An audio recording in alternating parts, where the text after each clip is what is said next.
Pemirsa, tren negatif perekonomian Indonesia akibat pandemi terjadi sejak awal penyebaran COVID-19 di Indonesia, tepatnya pada kuartal kedua tahun 2020, di mana saat itu ekonomi Indonesia tercatat minus 5,32%. Kontraksi ekonomi kemudian berlanjut hingga kuartal ketiga 2020 yang mencatatkan minus 3,49%. Demikian juga sejak kuartal 3 2020, Indonesia mulai dinyatakan resesi karena mengalami pertumbuhan ekonomi minus dalam 2 kuartal berturut-turut.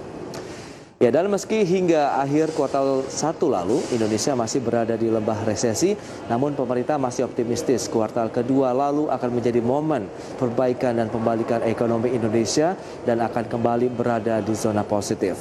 Pemerintah juga optimistis tren perbaikan akan berlanjut sampai dengan akhir tahun 2021, tentunya dengan didorong oleh sejumlah faktor pendorong. Dan kita akan lihat selengkapnya dalam infografik berikut ini.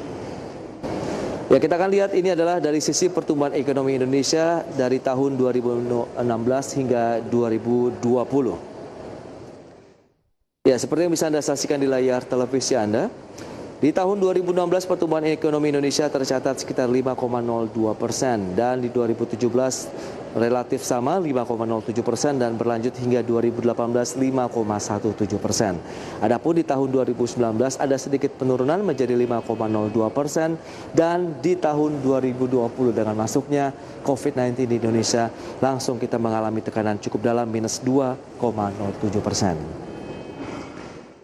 Ya, terkait dengan ekspor Indonesia sebagai salah satu penggerak utama dari perekonomian ataupun pemulihan ekonomi, di mana saat ini Sekretaris Kementerian Koordinator Bidang Perekonomian Susi Wiono Mugiarso mengatakan bahwa ekspor Indonesia di tahun ini akan memanfaatkan momentum tingginya harga komoditas utama ekspor untuk mendorong kenaikan ekspor. Sementara terkait dengan investasi yang diharapkan terus meningkat pada tahun ini, Menteri Koordinator Bidang Kemaritiman dan Investasi Luhut Binsar Panjaitan mengatakan penanganan COVID-19 menjadi salah satu pertimbangan bagi investor untuk terus berinvestasi di Indonesia. Sehingga bisa dikatakan keberhasilan program vaksinasi juga menjadi kunci pembuka bagi pendorong perekonomian Indonesia untuk kembali berada di zona positif pada tahun ini. Ya, berbicara tentang pemulihan ekonomi nasional, tentu tidak lepas dari alokasi dana pemulihan ekonomi nasional di tahun ini. Lantas bagaimana dengan realisasi penyaluran dana PEN sampai dengan saat ini? Kita akan simak dalam infografik selanjutnya. Ya, seperti yang bisa Anda saksikan di layar televisi Anda, ini infografik terkait dengan dana pemulihan ekonomi nasional. Ya, pagu di tahun 2021 tercatat 744,75 triliun dan kita lihat realisasinya sampai dengan 30 Juli 2021 mengalami peningkatan menjadi 305,35 triliun rupiah. Adapun alokasi dana PEN hingga akhir Juli 2021 apa saja? Ini adalah alokasi untuk anggaran kesehatan, perlindungan sosial, program prioritas, kemudian insentif usaha dan dukungan UMKM. Ya, Direktur Anggaran Bidang Pembangunan Manusia dan Kebudayaan Kementerian Keuangan Purwanto menyatakan realisasi anggaran PEN terbesar pada sektor kesehatan yang tercatat 65,56 triliun rupiah atau sekitar 30,5% pada akhir Juli 2021 lalu dari pagu 214,95 triliun rupiah.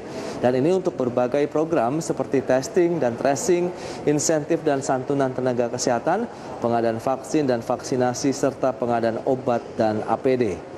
Dan masih berbicara terkait dengan dana PEN pada tahun ini, Kementerian Keuangan sebelumnya menaikkan alokasi dana pemulihan ekonomi nasional untuk anggaran tahun 2021. Kita akan lihat selengkapnya dalam infografik selanjutnya.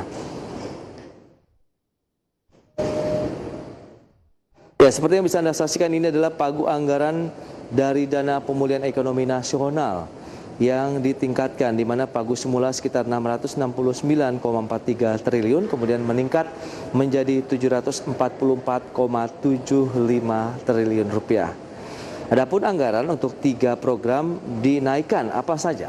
Ada program kesehatan naik dari 193,9 triliun menjadi 214,95 triliun rupiah. Adapun program prioritas dari 117,04 triliun menjadi 117,94 triliun rupiah.